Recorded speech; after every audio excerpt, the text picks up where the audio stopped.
për fjalor të papërshtatshëm parlamentar, zonja Zegine Çavushi ka marrë fjalën për Republikë.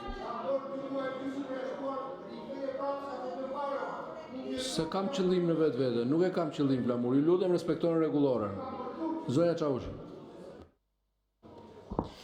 Unë nuk e di si vjen ky zotria këtu, si është kaq i paturp, sepse ky duhet jetë i fundit që duhet vi këtu dhe të na flasi për korrupsionin. Ky zotria është ai që ka qenë tek enti i banesave dhe të gjitha banesat e të pastrehve ua ka dhënë familjarëve të tij, duke filluar nga shtëpia e vet, duke filluar nga vëllezërit e vet, duke filluar nga motrat e veta e duke filluar te kunatat e veta greke, rumune e bullgare. Ty Muli hakut vetëm një nga partia të vjen dhe ai është Gazi. Ai ta ka treguar vendin atje ku të ka kallëzuar. Kështu që jepi përgjigje kolegu tënd Muli për korrupsionin e për gjitha të tjerat. Faleminderit. Zonja Josefina Topalli ka kërkuar fjalën për shëndur. Zonja Topalli.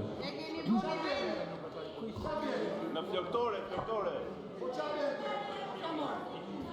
Zoti kryetar, votimi i ministrave të ri në një kaos total parlamentar është ftyra e një pushteti që po shkërmoqet. Ndrimi kaq shpejt i ministrave pa kaluar as 5 muaj dhe biles pa ja mësu emrin publiku është shprehje e një pushteti që po shembet. Por e vërteta është, këtyre mund t'i duket vetja se janë ministra, por ministrat e vërtet nuk janë parlament.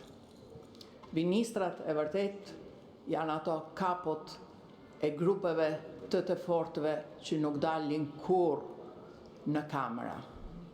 E dyta, ndryshimi i rregullores pa kaluar 5 muaj në mënyrë të njëanshme është gjëja më pabesueshme, por edhe kjo është shprehje paniku të një pushteti që po rrëshet.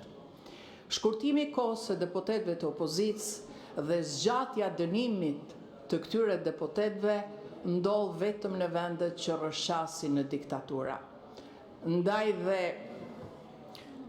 shqiptarët janë të vetëdijshëm se në çfarë momentit po jetojmë ne. Por ne harrojmë edhe një moment tjetër, që pushtetet që rrëshasin në bashkëpunim me krimin dhe me narkosit, mendojnë se mund të përfitojnë nga momente kur zhvillohen luftra. Dhe biles ndoshta edhe i pëlqen. Por, ndërkohë që ne këto zhvillojmë seancë plenare në kaos total dhe me ministra që kanë ikë pa u votuar mirë dhe që s'ja din asnjëri as emrit, për shembull në parlamentin italian thrasin ministrin e jashtëm dhe i kërkojnë të dinë se çfarë bën një shtet për të mbrojtur qytetarët e tij në ato zona që po bombardohen nga vendet që nuk mbrojnë asnjë vlerë dhe që janë një rrezik për gjithë botën. Çfarë bën ky që ju quhni shtet për të mbrojtur qytetarë që ndodhen në ato vendet e lindjes mesme? A ka pyet kush? A ka pyet kush në një nga Ministria e Jashtme apo Ministria e Mbrojtjes, po ju dhe i hiqni, ju nuk dini se kur vinë dhe kur ikën. Dhe një e fundit, në 3 dekada nuk ka ndodhur kur që kur ndrohen këta që quhen ministra, kryeministrit mos jetë. Nuk e di se sa fuqi keni ju për t'i thënë se kjo është një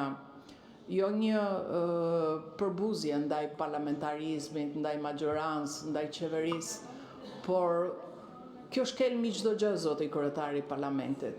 Ndoshta nga herë është më mirë që njeriu edhe të lëshoj. Ta përfundoj.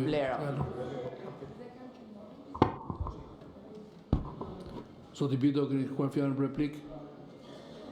Po zoti kryetar. Ndaj meje apo ndaj kujt? Ndaj zotit Noka. Se ndaj meje nuk lejohet. Ndaj zotit Noka. Kam fjalën nuk lejohet replik. Ndaj zotit Noka, po me qënë se thatë do t'a kam nga diku ku tha dhe ju. Si të duash. Ka rëndësi, nëse i drejtohesh, ka të drejtë në replikës. Zoti kryetar, në fakt replika ishte ndaj zotit Noka, po me qënë se ju vlerësoj si një ndër kryetarët më të mirë që ka pasur ky kuvend në histori, Dhe e dëgjoj me vëmendje kritikat tuaja, nuk donte shumë kohë që kritika juaj të binte poshtë. Përvoja parlamentare jo do e mos rëfen të qëni një deputet i mirë, dhe sa po e përfunduat këtë replikë e faktoi zoti Noka se përvoja nuk është i vetmi tregues. Sepse u çua edhe gënjeu dhe foli me gjasme për takime të mia në zyrtatim. Dua që ta saktësoj për publikun që po kam qenë një herë te zoti Noka si gazetar për ta marrë në intervistë. S'kam qenë me asnjë politikan ndonjëherë në zyrën e zotit Noka, kurrën e kurrës, dhe për këtë madje i prish punë Evangel Dulës duke e përmendur sot se nuk më prish punë mua. Zotin Dule nuk e njoh personalisht, kam qenë shpesh në përballje ndaj tij, por zoti Noka është epitomia e se si nuk duhet jetë politika shqiptare. Ka qenë në vitet kur ka qenë Partia Demokratike në pushtet, ku të gjithë duhet të shkonin në zyrën e tij dhe pastaj të bëheshin drejtor, dhe befas pastaj dilte edhe prej këtij procesi me ndonjë apartament shtesë në Sarand, ku kupsianët e tij dilnin pronar në Sarand. Dhe kjo tregon mënyrën se si ka funksionuar qeveria e Partisë Demokratike. Ndërsa sot është thjesht një kalk i shëmtuar i doktorit që është origjinal. Dhe politika nuk mund të bëhet me kalqe. Kemi dhe 2 fjalë për procedurë, zoti Strazimiri dhe zoti Malaj, dhe vijoj me rendën e ditës.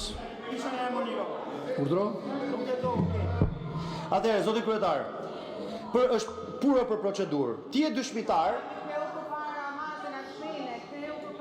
Mund të më krijosh Ju lutem qetësi të dëgjojmë fjalën e kolegut. Këto sekonda mirë është mos me llogarisë. Zonja Vokshi, ju lutem qetësi të dëgjojmë fjalën e kolegut. Në këtë sallë ti je ndër ata 10 veta që janë dëshmitar të faktit çfarë ka ndodhur në Këshillin Rregullor të mandateve, ashtu sikur se çfarë ka ndodhur në KPD-n, si e quani ju atë të Partisë Socialiste. Në Këshillin Rregullor të mandateve, kur u fol për raportin që do të bënte Partia Socialiste, u tha shprehimisht, isha atje, do të pyesim grupin parlamentar, pastaj do të përpilojmë raportin. Ju pam live kur erdhi sekretari i parë. Foli në KPD, ku diun si e quani grup parlamentar, si e quani, dhe tha, do lexojmë një raportin, pastaj do mbledhin prapë grupin të marrin vendim për Belinda Ballukun. Asnjëra prej të dyave nuk është një arsye që parashikohet në rregullore. Rregulloria thotë në seancën më të parë. Nuk ka asnjë kompleksitet provash, nuk ka, është i qartë fakti. Ishin të qartë dhe përfaqësuesit e Belinda Ballukut në Këshillin e Rregullor të mandateve, dhe prandaj ju kërkuam që të jetë live, të dëgjohen argumentet e gjitha nga opinioni publik, mos ketë asnjë mister. Than, të pyetur nga zoti Bari, të pyetur dhe nga unë, nuk kemi asnjë pretendim që ka një luftë politike nga prokuroria ndaj zëvendës kryeministres dhe deputetes Belinda Balluku. Aty duhet mbyllur mbledhja e Këshillit Rregullor të mandateve, por sa kohë nuk ka një sulm politik nga ana e prokurorisë ndaj kuvendit dhe legjislativit, që nga një moment çdo mas tjetër që kërkon prokuroria e vendos gjykata, nuk e vendos më parlamenti, as grupi parlamentar i shumicës. Tashti veza purën apo pula vezën vazhdoni sot këtu, ta shtyni në kalendat greke, grupi pret të përpilohet raporti pret të vendos grupi. Kjo është qesharake. Nuk mund ta zgjidhë dhe nuk mund ta kaloni këtë punë, duke sjellë fytyra të reja njerëz që nuk i njeh askush, i ulni mund në bashkë të venit. Deri dje, atë po qesha me ca kolegë mi, deri dje vazhdoi akoma sot pyes më kush është ky? Mos i ka kaluar ndonjëri pa dashje gardës, ka ardhur nga rruga, futet atje dhe merr dhe fjalën. Më thonë vazhdimisht që është deputet socialist, i Berati, i Fierit, ka filluar dhe Elbasani. Absolutisht, po njerëzit s'njihen për fytyrë. Është e tepërt të merrni dhe të sillni njerëz nga rruga që vjen dhe unë kemi ministrat. Pa ju mësu akoma fytyrat dhe emrat këtyre që kishit vënë deri tani. Nuk shpëtoni dot në këtë mënyrë. Nuk shpëtoni dot në këtë mënyrë.